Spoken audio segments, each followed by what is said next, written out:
Hi everyone, welcome to another tutorial, and this time we are painting this cat.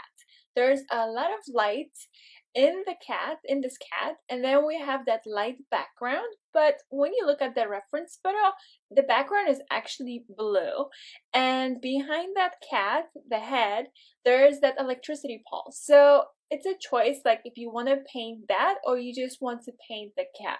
I wanted to keep the background on the lighter side, and of course I omitted some of the objects in there.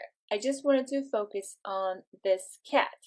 And then for the fur, whenever I start painting like the overall fur that shapes this cat, I painted part of it wet on wet, and once it dried I added more color, more hair. I always sketch by hand, and I really believe that it really helps you to get better in painting with watercolors. For the colors, I use pretty simple palettes. There is a lot of those shades like yellow ochre, rose sienna, very similar to colors. You don't have to use both. I just like the variety. For the brushes, my main brush really was the Round 8 Black Velvet series. For the watercolor paper, I used Arches Rough, 300 pounds, and it's a pretty large sheet of a watercolor paper. It's 12 by 16.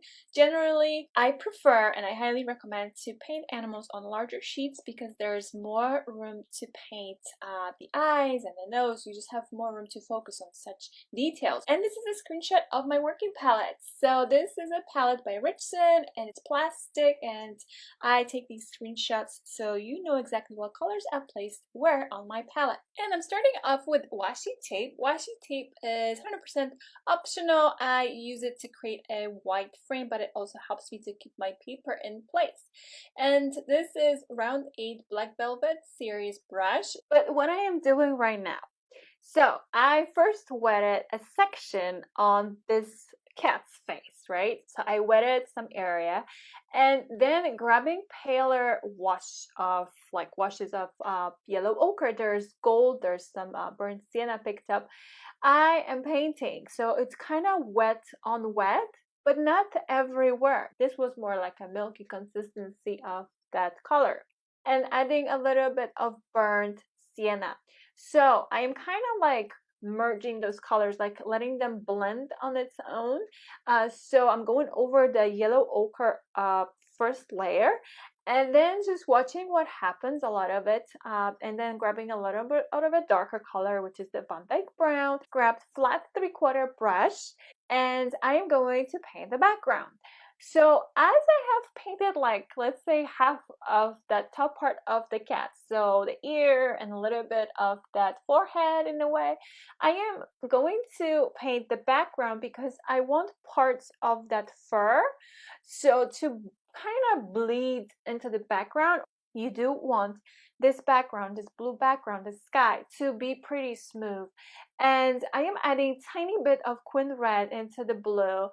It's just the sky looks more natural whenever we have a little bit of that pink in there.